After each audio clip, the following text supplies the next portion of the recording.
योगेन चित्तस्य पदेन वाचां मलं शरीरस्य च वैद्यकेन योपाकरोतं प्रवरं मुनीनां पतञ्जलिं प्राञ्जलिरानतोऽस्मि। ॐ शान्ति शान्ति शान्तिः। जितनी पुरानी ये सृष्टि है उतनी ही पुरानी योग की संस्कृति है। मैं 9 साल की उम्र से योग करता हूँ। भगवान की कृपा से लगभग 20 करोड़ लोगों को प्रत्यक्ष रूप से और सैकड़ों करोड़ लोगों को टीवी और दूसरे माध्यमों से योग सिखाने का भगवान ने मुझे निमित्त बनाया।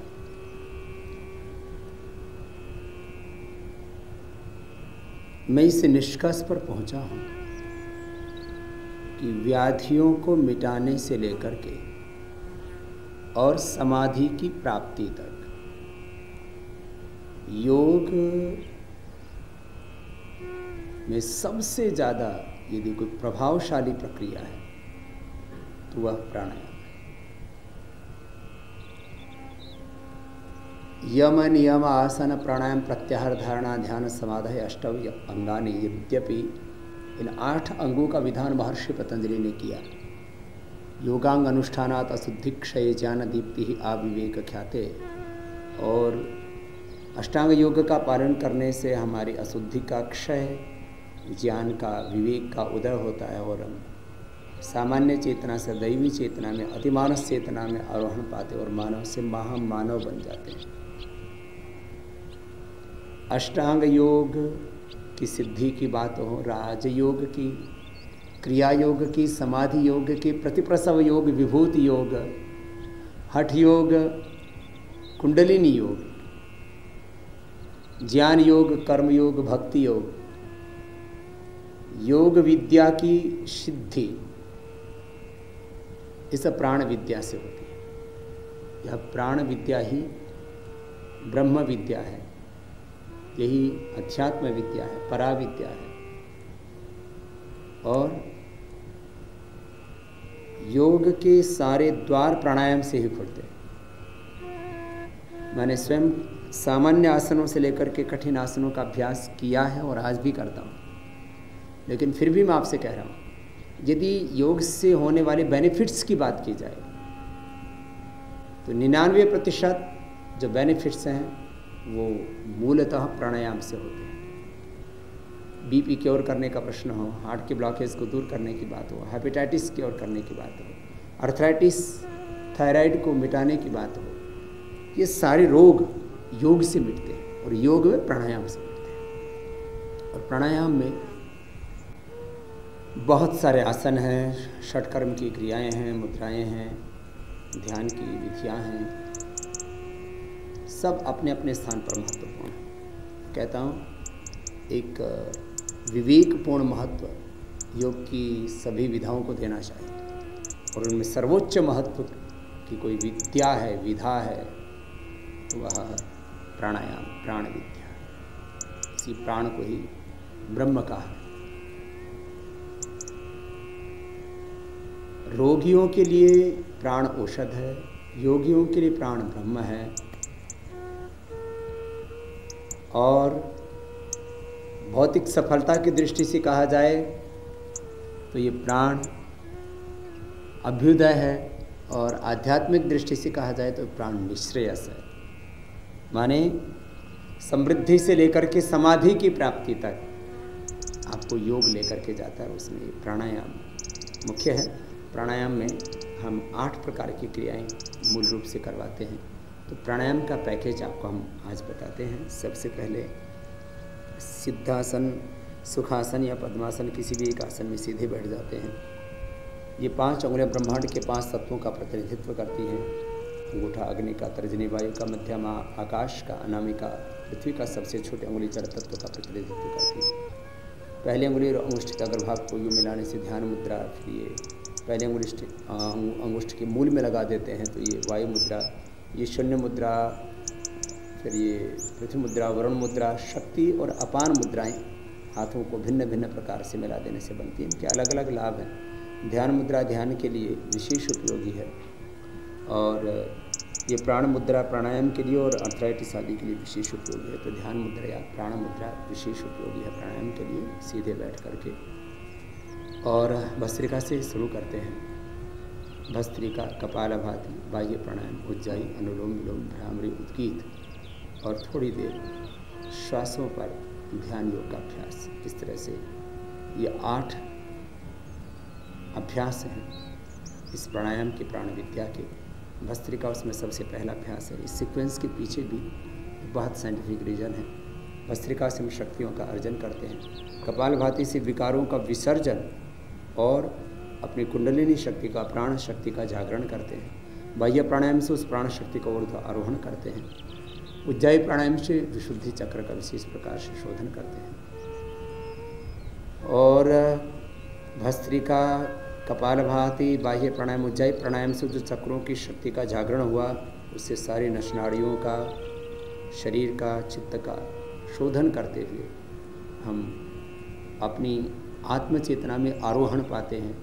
उसके लिए अनुलोम विलोम, और फिर अपने अधिष्ठान में जहाँ पूर्ण नीरवता है, पूर्ण मौन है, अपनी उस निजता में, आत्मस्वरूप में, आत्मचेतना में, अपने अधिष्ठान में जहाँ ज्ञान की, प्रेम की, सब प्रकार के ऐश्वर्य की संपूर्ण दिव्यता है, अपनी उस पूर्णता में समाहित हो जाते हैं भ्रामरी उद्गीत करते हुए। और फिर प्राणों के साथ ओंकार का ध्यान करते हुए समष्टि के साथ एकाकार हो जाते हैं। इस पूरे ब्रह्मांड में जो एक ब्रह्म तत्व है उसके साथ एकाकार हो जाते हैं। तो ये प्राण विद्या बहुत ऊंची है। भस्त्रिका प्राणायाम करते हैं प्रथम।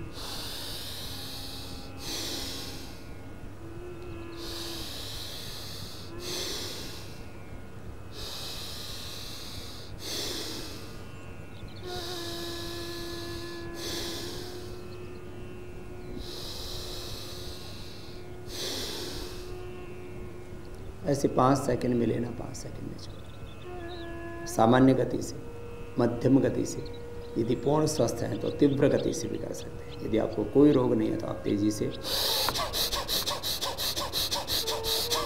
ऐसे भी कर सकते हैं, लेकिन शर्त है आपको पूर्ण निरोगी होना जरूरी है। उच्च रक्तचाप, हृदय रोग, हर्निया, कमर में दर्द, कमजोरी, कोई व्याधि विशेष है शरीर में तो बिल्कुल नहीं करना तेजी से। भस्त्रिका, कपालभाति, अनुलोम विलोम, ये सारे प्राणायाम तीव्रतापूर्वक भी कर सकते हैं जो यंगस्टर्स हैं। जैसे कपालभाति वैसे तेजी से कर सकते हैं।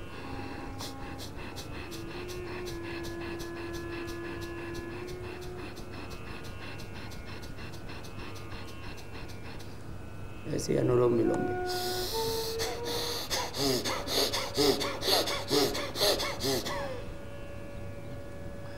इससे हम एकदम शून्य में चले जाते हैं, पूर्ण मौन में चले जाते हैं, अपने स्वरूप में, अपने अधिष्ठान में, अपने मूल चेतना में, अपनी मूल प्रकृति में, मूल स्वभाव में अवस्थित हो जाते हैं। योग चित्त वृत्ति निरोध तदा दृष्टु स्वरूप अवस्था।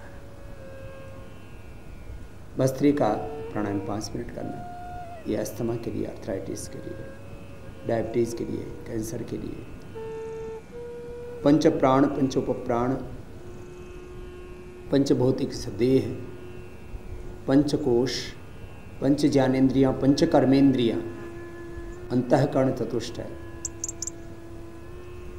और पूरे अस्तित्व को ऊर्जा देने के लिए, शक्तियों के अर्जन के लिए चारों ओर से इस ब्रह्मांड में जो दिव्य शक्तियाँ हैं उनका हम आधान करते हैं भस्त्रिका के द्वारा। ऑक्सीजन का इंटेक तो एक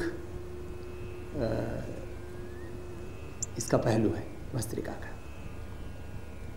यानी भस्त्रिका प्राणायाम के द्वारा समष्टिगत दिव्य शक्तियों के साथ एकाकार होना, ये इसका बड़ा लाभ है। और अपनी प्राणिक ऊर्जा को बढ़ाना। कि भस्त्रिका प्राणायाम ऐसे 5 मिनट करना है। कपालभाति प्राणायाम,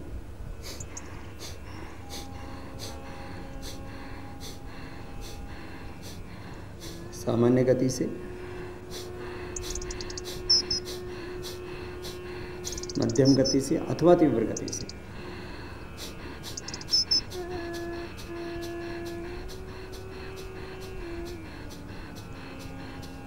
गति का चयन अपनी शक्ति और सामर्थ्य के अनुसार करें। यह अद्भुत प्राणायाम है। इससे पूरी बॉडी का इंटरनल व्यायाम हो जाता है। मैं अक्सर कहता हूँ, बाहर के अस्तित्व को, बाहर के व्यक्तित्व को, भौतिक शरीर को सबल बनाने के लिए आसन, व्यायाम और दूसरी फिजिकल एक्टिविटी वो बहुत महत्वपूर्ण है। व्यायाम से, अच्छे आहार से, पुरुषार्थ करने से हमारा हार्डवेयर मजबूत हो जाता है। प्राणायाम और ध्यान से हमारा सॉफ्टवेयर स्वस्थ होता है, दिव्य बनता है। ये इंटरनल एक्सरसाइज है। यूट्रस में फाइब्रोस, ओवरी में सिस्ट हो, पॉलीसिस्टिक ओवरीज हो, ओवम पूरा न बनता हो, पुरुषों को स्पर्म पूरा न बनता हो, रिप्रोडक्टिव, ऑक्सक्रिटिव, digestive, skeleton, circulatory, respiratory, nervous system, sympathetic, parasympathetic, hypothalamus, ऑटोमेन system, voluntary system, autonomic system. एक स्टेम सेल टिश्यू से लेकर के पूरे ऑर्गन्स, पूरा सिस्टम बैलेंस हो जाता है प्राणायाम से, ऑर्डर में आ जाता है प्राणायाम से। बहुत अद्भुत है ये कपालभाति प्राणायाम।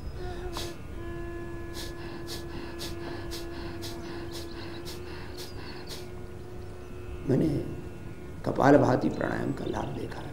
हजारों, लाखों, करोड़ों लोगों की जिंदगी बदल गई, जीवन बदल गया, दृष्टि बदल गई, दृष्टिकोण बदल गए। आहार, विचार, व्यवहार, संस्कार, भाव, चेतना, पूरा माइंडसेट चेंज हो जाता है। एक जन्म माँ की कोख से, दूसरा जन्म योग से मिलता है। और माँ की कोख से जन्म होने के बाद भी कोई खोट रह जाए, अर्थात जेनेटिक डिसऑर्डर हो, जेनेटिक डिवाइन चेंज आ जाता है प्राणायाम से। और ये मैं अपना एक्सपीरियंस कह रहा हूँ आपसे, और इसके ऊपर हमने साइंटिफिक रिसर्च किया है। जेनेटिक चेंज आ जाता है, माने genetic thyroid, genetic BP sugar, genetic arthritis, genetic asthma, genetic hepatitis, genetic cancer जैसे रोगों को आप मिटा सकते हैं, जेनेटिक डिजीज को मिटा सकते हैं। और डीजेनेरेटिव सेल्स को रीजेनेरेट करके आप बुढ़ापा से दोबारा जवानी पा सकते हैं, और सभी केमिकल्स और हार्मोन्स का बैलेंस करके पूर्ण आरोग्य पा सकते हैं। कपालभाति बहुत महत्वपूर्ण है। योग में मैंने कहा 99% यदि किसी शारीरिक, मानसिक, आध्यात्मिक लाभ होता है तो वो प्राणायाम है। प्राणायाम में भी सर्वाधिक लाभ 2 प्राणायामों से होता है, एक कपालभाति और दूसरा अनुलोम विलोम। और यही कारण है कि आज करोड़ों लोग इनको अपना रहे हैं और सब कर सकते हैं। 3 साल के बच्चे से लेकर के और 100 साल का बुजुर्ग सभी कर सकते हैं। ये इतने अच्छे प्राणायाम। खैर,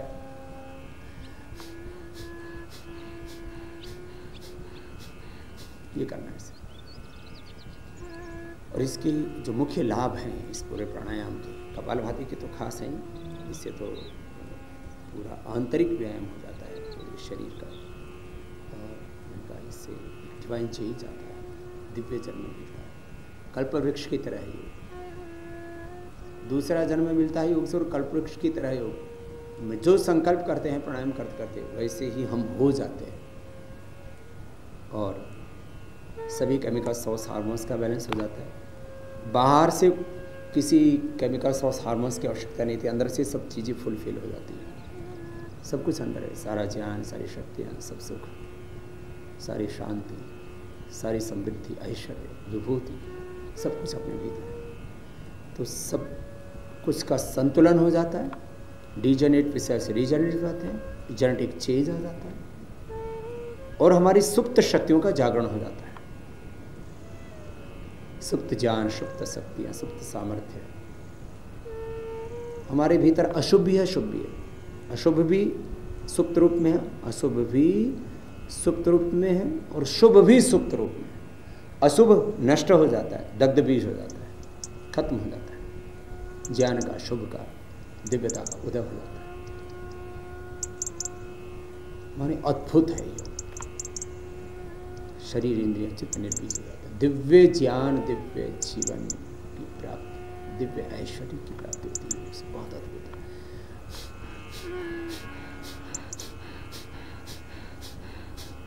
जिन लोगों को आधुनिक औषधियों से, मैंने एलोपैथी की मेडिसिन से जिनको हम कंट्रोल कर पाते थे, उन बीमारियों को हमने क्योर किया। थायराइड की बीमारी क्योर किया हमने, हार्ट की बीमारी क्योर की, कैंसर तक क्योर किया, हेपेटाइटिस, आर्थराइटिस तक हमने क्योर किया लोगों का। तो उसमें आधा घंटे से 1-1 घंटा हमने कपालभाति अनुलोम विलोम करवाया है। अद्भुत है। यदि मैं 1 घंटा नहीं, पूरे 1 दिन नहीं, मैं पूरी ज़िंदगी मैं कपालभाति के बेनिफिट्स कहूँ तो भी समय कम पड़ जाएगा। इसलिए एक शब्द में कहूँ कि सब रोगों की एक औषध है तो कपालभाति। इससे पूरा सिस्टम हमारा बैलेंस हो जाता है, ऑटो मोड पर आ जाती है हमारी बॉडी, हमारा माइंड, हमारी सोल। हम अपने स्वरूप में लौट जाते हैं, अपने मूल प्रकृति से। और प्रकृति से हटने में ही तो विकृति है। रोगों से अपने आप को बचा पाते हैं और रोग होने के बाद उनको मिटा पाते हैं, और व्याधि से मुक्ति, समाधि की युक्ति और दिव्य जीवन की प्राप्ति।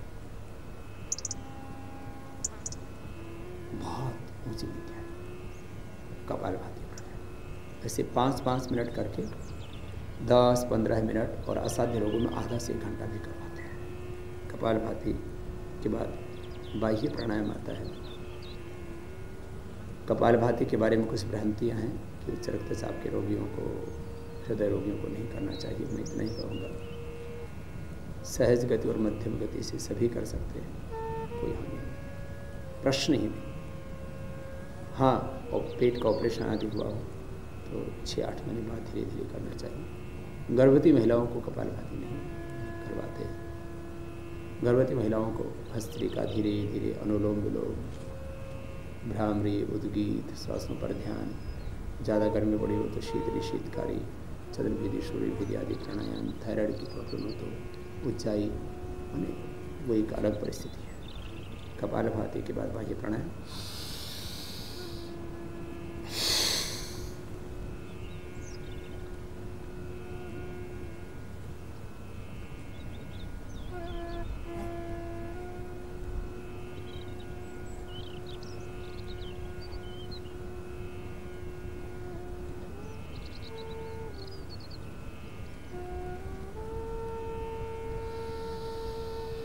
तीन बंद के साथ ये प्राणायाम होता है।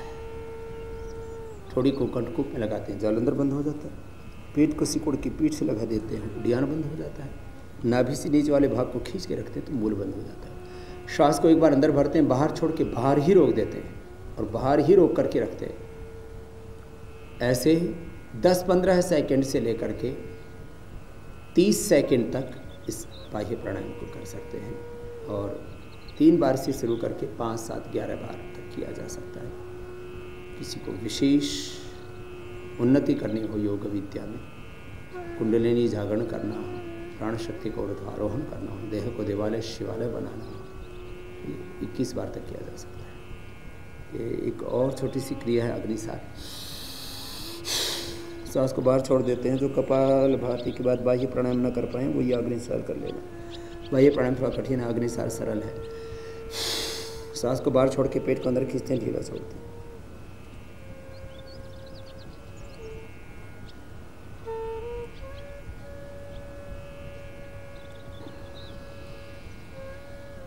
और अभ्यास होने के बाद आप नौली क्रिया भी कर सकते हैं। श्वास को बाहर छोड़ के बाहर रोक देते हैं, पेट को बीच से ढीला छोड़ते हैं, साइड से अंदर खींचते हैं और संकल्प पूर्वक दाहिनी ओर घुमाते हैं, बाईं ओर घुमाते हैं, तो ये नौली क्रिया हो जाती है।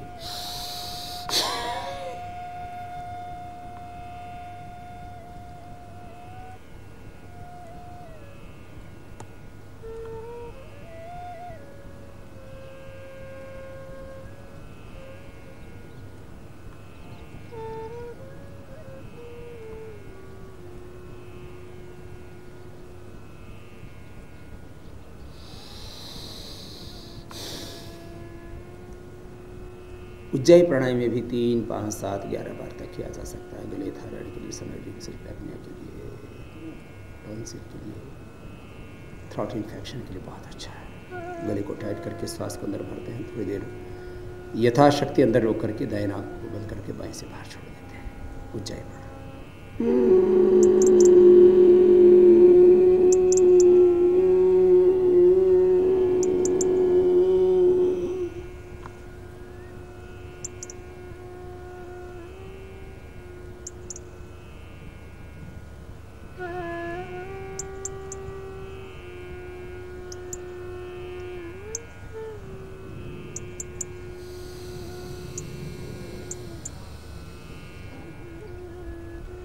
ऐसे 3 से लेके 5, 7, 11 बार तक करना चाहिए।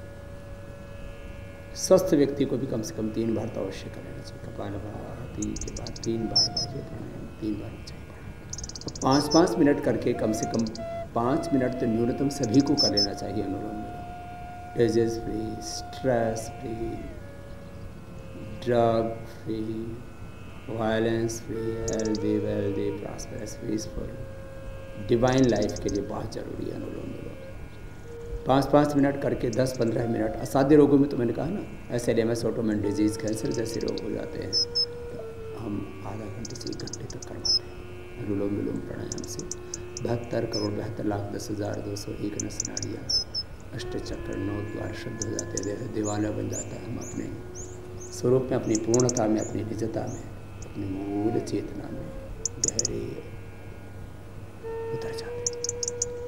अनुलोम विलोम प्राणायाम बाएं से शुरू करते हैं। बाएं चंद्रेश्वर है, दाएं सूर्येश्वर है।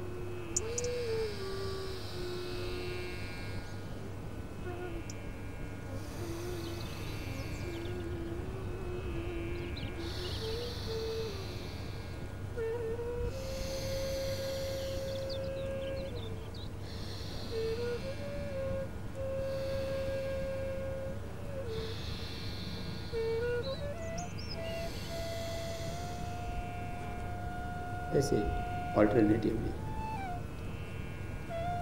ब्रीदिंग करते रहना। जब थक जाए तब रुक जाए।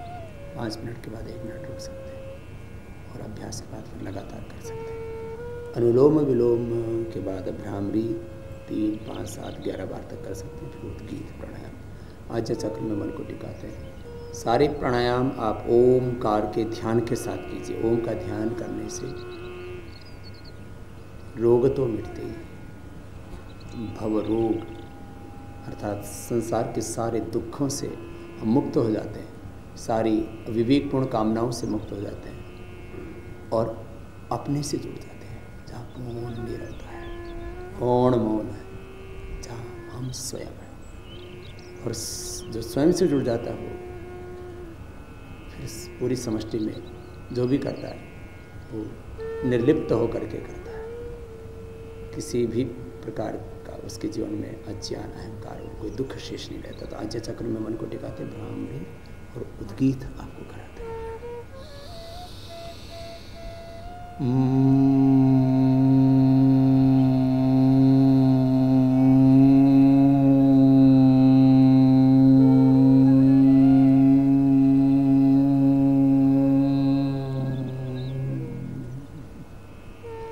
कान अंगूठी से बंद हो जाते, मुख भी बंद है। पहले उंगली माथे पर, शीश 3 उंगली आँखों पर होती है।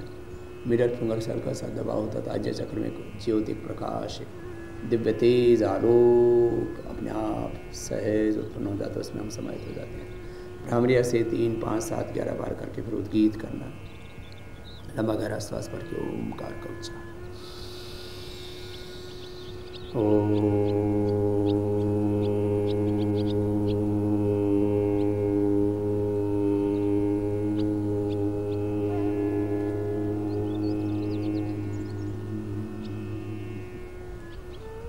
ऐसे लंबा गहरा सांस भर के ओम का नाद करना।